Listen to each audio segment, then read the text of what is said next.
नमस्कार दोस्तों, story world channel में आप सबका स्वागत है। आज की कहानी है पत्नी या गुलाम। आइए सुनते हैं कहानी को।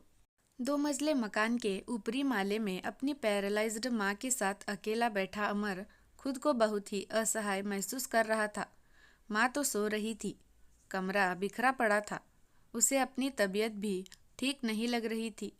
सुबह के 11 बज चुके थे।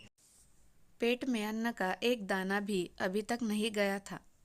ऐसे में उठकर नाश्ता बनाना आसान नहीं था। वैसे पिछले कई दिनों से नाश्ते के नाम पर वो ब्रेड बटर और दूध ले रहा था। किसी तरह फ्रेश होकर वो किचन में घुसा। दूध और ब्रेड खत्म हो चुके थे। घर में कोई ऐसा था नहीं जिसे भेजकर दूध मंगाया जा सके। खुद ही घसीटता हुआ किराने की शॉप तक पहुंचा। दूध, मैगी और ब्रेड के पैकेट खरीदकर घर आ गया। अपनी पत्नी के भाग जाने के बाद वो यही सब खाकर जिंदगी गुजार रहा था। घर आकर जल्दी से उसने दूध उबालने को रखा और ब्रेड सेकने लगा। तभी माँ ने आवाज़ लगाई, बेटा जल्दी आ, मुझे टॉयलेट लगी है। अमर ने ब्रेड वाली गैस बंद की और दूध वाली गैस थोड़ी हल्की करके माँ के कमरे की तरफ भागा। तब तक माँ सब कुछ बिस्तर पर ही कर चुकी थी। उनसे कुछ भी रोका नहीं जाता था। वो माँ पर चीख पड़ा, क्या माँ, मैं 2 सेकंड में दौड़ता हुआ आ गया, पर तुमने बिस्तर खराब कर दिया। अब ये सब बैठकर मुझे ही धोना पड़ेगा। काम वाली भी तो नहीं आ रही। माँ सकपका गई। दुखी नज़रों से उसे देखती हुई बोली, माफ़ कर देना बेटा, पता नहीं कैसी हालत हो गई है मेरी। कितनी तकलीफ़ देती हूँ मैं तुझे। मैं मर क्यों नहीं जाती। कहते हुए वो रोने लगी।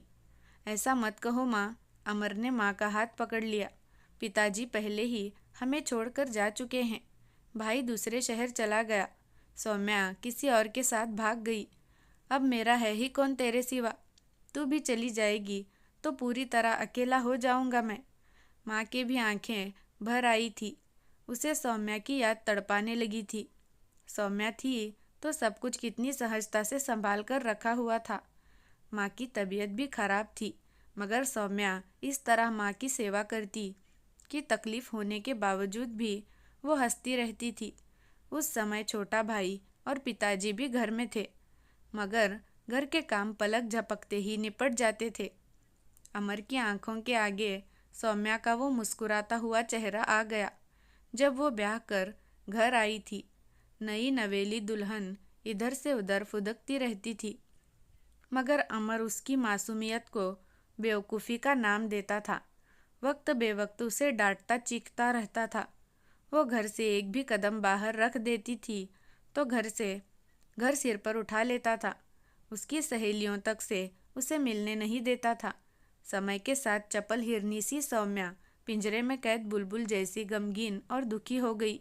हंसी की बजाय उसकी आंखों में पीड़ा झांकने लगी थी।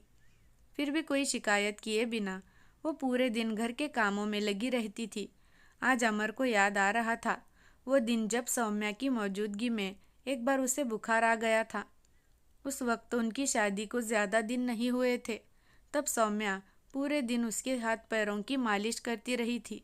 अमर कभी सौम्या से सिर दबाने को कहता, कभी कुछ खाने को मांगता, तो कभी पत्रिकाओं में से कहानियाँ पढ़कर सुनाने को कहता।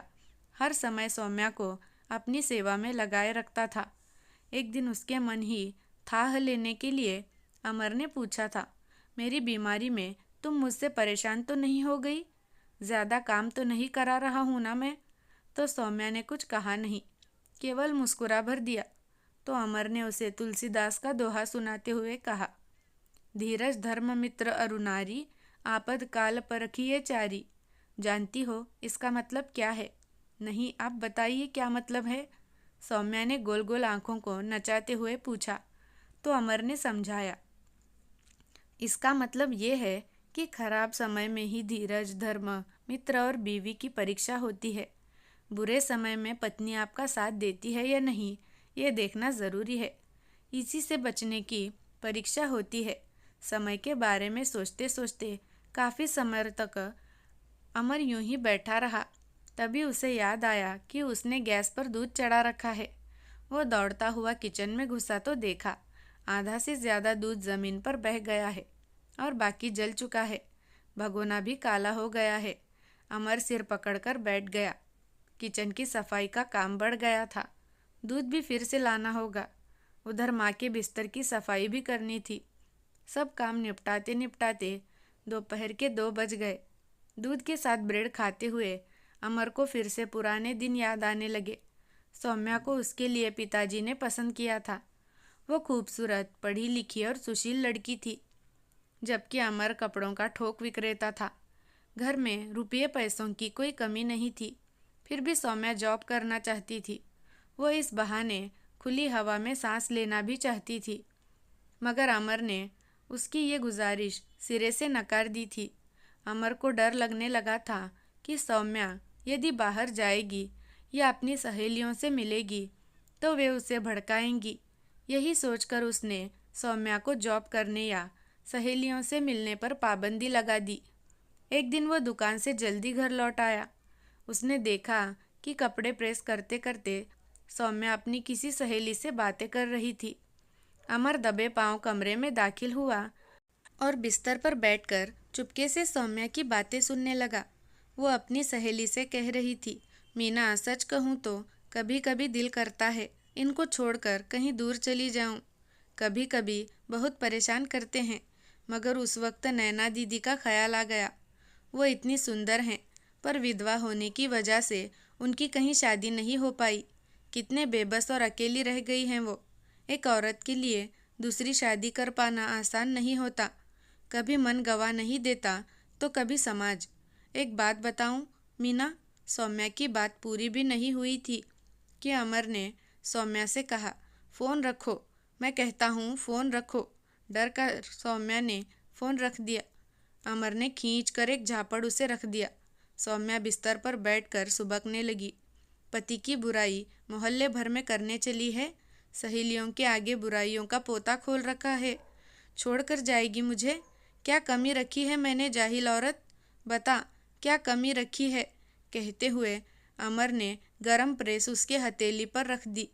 सौम्या जोर से चीख उठी। बगल के कमरे से पिताजी दौड़ कर आए। बस कर अमर, क्या कर रहा है तू? चल, तेरी माँ दवा मांग रही है। पिताजी अमर को खींचते हुए ले गए। फिर सौम्या देर तक नल के नीचे बहते पानी में हाथ रखकर रोती रही। उस दिन सौम्या के अंदर कुछ टूट गया था। ये चोट फिर तो अभी ठीक नहीं हुई। उस दिन के बाद से सौम्या अपने सहेली से भी बातें करना छोड़ दिया। हंसना, खिलखिलाना सब कुछ छूट गया। वो अमर के सारे काम करती, मगर बिना एक शब्द मुंह से निकाले। पर वो उसके साथ रहने को विवश थी। उसे कोई रास्ता समझ नहीं आ रहा था कि वो क्या करे। इस तरह जिंदगी के करीब 3 साल बीत गए। उन्हें कोई बच्चा नहीं हुआ था। सौम्या वैसे भी बच्चे के पक्ष में नहीं थी। उसे लगता था कि इतने घुटन में अपने बच्चे को कौन सी खुशी दे पाएगी वो। एक दिन वो शाम के समय सब्जी लाने बाजार गई थी। वहीं उसकी मुलाकात अपने सहपाठी नीरज से हुई।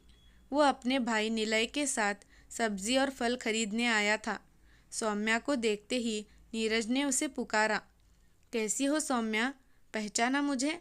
नीरज को देखकर सौम्या का चेहरा खिल उठा। अरे कैसे नहीं पहचानती, तुम तो कॉलेज की जान थे, पर तुम्हें पहचानना कठिन हो रहा है। कितनी मुरझा गई हो, सब ठीक तो है? चिंता भरे स्वर में नीरज ने पूछा। तो सौम्या ने सब सच बता दिया। ढाढ़स बंधाते हुए नीरज ने सौम्या का परिचय अपने भाई से कराया। ये मेरा भाई है, यहीं पास में ही रहता है। बीवी से तलाक हो चुका है। बीवी बहुत रूखे स्वभाव की थी, जबकि ये बहुत कोमल हृदय का है। मैं तो जयपुर में रहता हूँ, मगर तुम्हें जब भी कोई समस्या आए तो मेरे भाई से बात कर सकती हो। ये तुम्हारा पूरा ख्याल रखेगा। इस छोटी सी मुलाकात में निलय ने अपना नंबर देते हुए हर मुश्किल घड़ी में साथ निभाने का वादा भी किया। तब से सौम्या को जैसे एक आसरा मिल गया था। वैसे भी निलय उससे जिन निगाहों से देख रहा था, वो निगाहें घर आने के बाद भी उसका पीछा करती रही थी। अजीब सी कशिश थी उसकी निगाहों में। सौम्या चाहकर भी निलय को भूल नहीं पा रही थी। करीब 4-5 दिन बीत गए। हमेशा की तरह सौम्या अपने घर के कामों में व्यस्त थी कि तभी उसका फ़ोन आ गया। उसका नंबर सौम्या ने निशा नाम से सेव किया था। सौम्या ने दौड़कर फ़ोन उठाया। निलय की आवाज़ में एक सुरूर था। वैसे उसने सौम्या का हालचाल पूछने के लिए फ़ोन किया था, मगर उसके बात करने का अंदाज़ ऐसा था कि सौम्या 2-3 दिनों तक फिर से उसके ख्यालों में गुम रही। इसी बार उसी ने निलय को फ़ोन किया। दोनों देर तक बातें करते रहे। हाल चाल से बढ़कर अब जिंदगी के दूसरे पहलुओं पर भी बातें होने लगी थी। अब हर रोज़ दोपहर के करीब 2-3 बजे दोनों बातें करने लगे। दोनों ने अपनी अपनी फीलिंग शेयर की और फिर एक दिन एक दूसरे के साथ कहीं दूर भाग जाने की योजना भी बना डाली। सौम्या के लिए ये फैसला लेना कठिन नहीं हुआ था। वैसे वो अमर से उकता चुकी थी।